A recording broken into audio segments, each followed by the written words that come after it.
అందరికీ నమస్కారం. తర్వాత ముఖ్యంగా ఈరోజు ఒక వార్తాపత్రికలో పులివెందుల మార్కెట్ కమిటీ గురించి అందులో జరిగిన ఉద్యోగ నియామకాల గురించి ఒక వార్త రావడంతో నేను ఇలా స్పందించాల్సి వస్తుంది. నాకు ఆ రోజు బాగా గుర్తుంది. 2019 మే 23వ తేదీ. ఇంకా రిజల్ట్ కంప్లీట్ కాకముందే మా పార్టీ అధికారంలోకి వచ్చింది. మీరు తక్షణం ఉద్యోగాల నుంచి తొలగించబడండి అని చెప్తూ, అయ్యా మా కుటుంబాలు ఉన్నాయి, మాకు భార్య పిల్లలు ఉన్నారు, మాకు కొంత వ్యవధి ఇవ్వండి, ఆ లోపల ఏదో ఒకటి ఉపాధి చూసుకొని మేము వెళ్ళిపోతామన్నా కూడా వినకుండా ఆ రోజు జగన్ పార్టీ అధికారంలోకి వస్తానే అంత అర్థాంతరంగా వాళ్ళ ఉద్యోగాలన్నీ తీసేసినారు.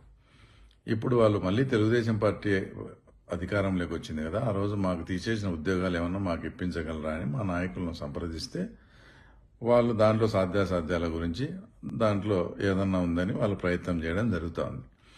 దాన్ని అడ్డు పెట్టుకుని ఆ ఉద్యోగాలను కానీ తీసేస్తే మేము మార్కెట్ కమిటీ ఎదుట ధర్నా చేస్తామని అవినాష్ రెడ్డి మాట్లాడుతూ ఉండడం అసలు దయ్యాలు వేదాలు వల్లించినట్లుంది.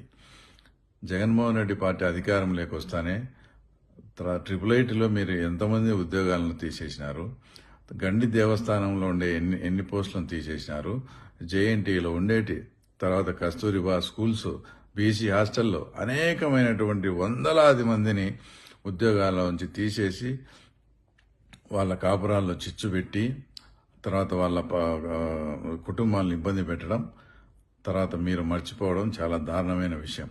అలా ధర్నా చేయాల్సి వస్తే ఆ వందలాది మంది కుటుంబ సభ్యులందరినీ వేసుకొని మీ ఇంటి ముందర ధర్నా చేయాల్సిన ఆవశ్యకత అయితే తప్పకుండా ఉంది. పోనీ ఇప్పుడు మీ ఉద్యోగాలన్నీ మీరు అట్లే పెట్టుకోండి. ఆ రోజు మా తీసేసినారు, ఏదైతే 12 మందిని తీసేసినారు కదా, ఆ 13 మందికి భారతీయ సిమెంట్స్లో ఈరోజు మీరు ఉద్యోగాలు ఇస్తారా? మేము భారతీయ సిమెంట్స్లో ఉద్యోగాలు చేసేదానికైనా మా వాళ్ళు అంతా రెడీ. అంటే మేము తీసేసిన వాళ్ళు కుటుంబాలు, మీరు వందలాది మంది తీసేసిన కుటుంబాలకు వాళ్ళకు భార్య పిల్లలు ఉండరు, ఏముండవు, వాళ్ళ సావు వాళ్ళు సావాలా అని ఇలా అధికారులను బెదిరించి మేము ధర్నాలు చేస్తాం అది చేస్తాం అనడం కరెక్ట్ కాదు. నీకేమన్నా నీ మీద ఉండే ఇప్పటికే వివేకానంద రెడ్డి కేసులు అయ్యి సాలేదనుకుంటే నువ్వు నిరభ్యంతరంగా ధర్నా చేసుకోవచ్చు. ఎందుకంటే ఈ 5 ఏళ్ళు చాలా ప్రశాంతంగా బతికినారు. మీరు ఏం చేసినా కూడా మీ మీద కేసులు లేకుండా ఇప్పుడు వాటికి తోడు ఈ కేసులు కూడా తోడైతాయి. కాబట్టి అధికారులందరికీ నేను ఒకటే చెప్తా ఉండా, మీరు నిజాయితీగా ఉండి మీరు ఏ తప్పు చేయకుంటే ఎవరికి భయపడాల్సిన పని లేదు, ఏ పొలిటీషియన్స్కు భయపడాల్సిన పని లేదు. మీ డ్యూటీ మీరు సక్రమంగా చేయండి. మీకు రూల్ పొజిషన్ ఎలా ఉంటే అలా చేయండి. మిమ్మల్ని ఎవరైనా బ్లాక్మెయిల్ చేసినా, భయపెట్టినా, ఇబ్బంది పెట్టినా మీకు తప్పకుండా నేను అండగా ఉంటా అని కూడా ఆ తర్వాత మీకు చెప్తా ఉన్నాను. అందరికీ నమస్కారం. తర్వాత ముఖ్యంగా ఈరోజు ఒక వార్తాపత్రికలో పులివెందుల మార్కెట్ కమిటీ గురించి అందులో జరిగిన ఉద్యోగ నియామకాల గురించి ఒక వార్త రావడంతో నేను ఇలా స్పందించాల్సి వస్తుంది. నాకు ఆ రోజు బాగా గుర్తుంది. 2019 మే 23వ తేదీ. ఇంకా రిజల్ట్ కంప్లీట్ కాకముందే మా పార్టీ అధికారంలోకి వచ్చింది.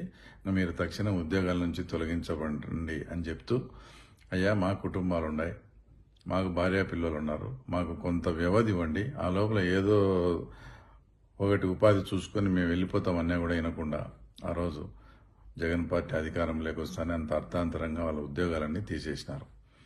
ఇప్పుడు వాళ్ళు మళ్ళీ తెలుగుదేశం పార్టీ అధికారంలోకి వచ్చింది కదా, ఆ రోజు మాకు తీసేసిన ఉద్యోగాలు ఏమన్నా మాకు ఇప్పించగలరా అని మా నాయకులను సంప్రదిస్తే వాళ్ళు దాంట్లో సాధ్యాసాధ్యాల గురించి దాంట్లో ఏదన్నా ఉందని వాళ్ళు ప్రయత్నం చేయడం జరుగుతోంది. దాన్ని అడ్డు పెట్టుకుని ఆ ఉద్యోగాలను కానీ తీసేస్తే మేము మార్కెట్ కమిటీ ఎదుట ధర్నా చేస్తామని అవినాష్ రెడ్డి మాట్లాడుతూ ఉండడం అసలు దయ్యాలు వేదాలు వల్లించినట్లుంది.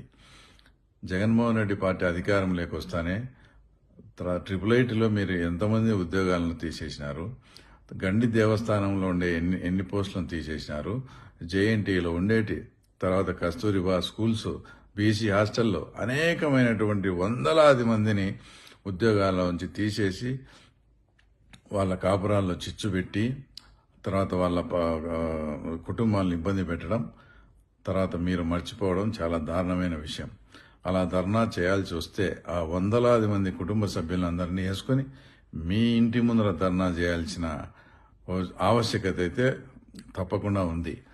పోనీ ఇప్పుడు మీ ఉద్యోగాలన్నీ మీరు అట్లే పెట్టుకోండి. ఆ రోజు మా తీసేసినారు, ఏదైతే 12 మందిని తీసేసినారు కదా, ఆ 13 మందికి భారతీయ సిమెంట్స్లో ఈరోజు మీరు ఉద్యోగాలు ఇస్తారా? మేము భారతీయ సిమెంట్స్లో ఉద్యోగాలు చేసేదానికైనా మా వాళ్ళు అంతా రెడీ. అంటే మేము తీసేసిన వాళ్ళు కుటుంబాలు, మీరు వందలాది మంది తీసేసిన కుటుంబాలకు వాళ్ళకు భార్య పిల్లలు ఉండరు, ఏముండవు, వాళ్ళ సావు వాళ్ళు సావాలా అని ఇలా అధికారులను బెదిరించి మేము ధర్నాలు చేస్తాం, అది చేస్తాం అనడం కరెక్ట్ కాదు. నీకేమన్నా నీ మీద ఉండే ఇప్పటికే వివేకానంద రెడ్డి కేసులు అయ్యి సాలేదనుకుంటే నువ్వు నిరభ్యంతరంగా ధర్నా చేసుకోవచ్చు. ఎందుకంటే ఈ 5 ఏళ్లు చాలా ప్రశాంతంగా బతికినారు. మీరు ఏం చేసినా కూడా మీ మీద కేసులు లేకుండా ఇప్పుడు వాటికి తోడు ఈ కేసులు కూడా తోడైతాయి.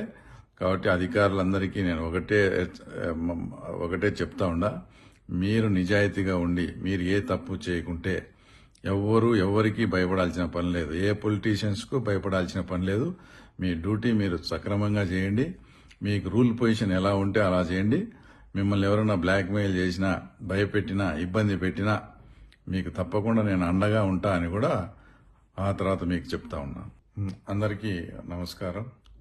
తర్వాత ముఖ్యంగా ఈరోజు ఒక వార్తాపత్రికలో పులివెందుల మార్కెట్ కమిటీ గురించి, అందులో జరిగిన ఉద్యోగ నియామకాల గురించి ఒక వార్త రావడంతో నేను ఇలా స్పందించాల్సి వస్తుంది. నాకు ఆ రోజు బాగా గుర్తుంది, 2019 మే 23వ తేదీ. ఇక రిజల్ట్ కంప్లీట్ కాకముందే మా పార్టీ అధికారంలోకి వచ్చింది.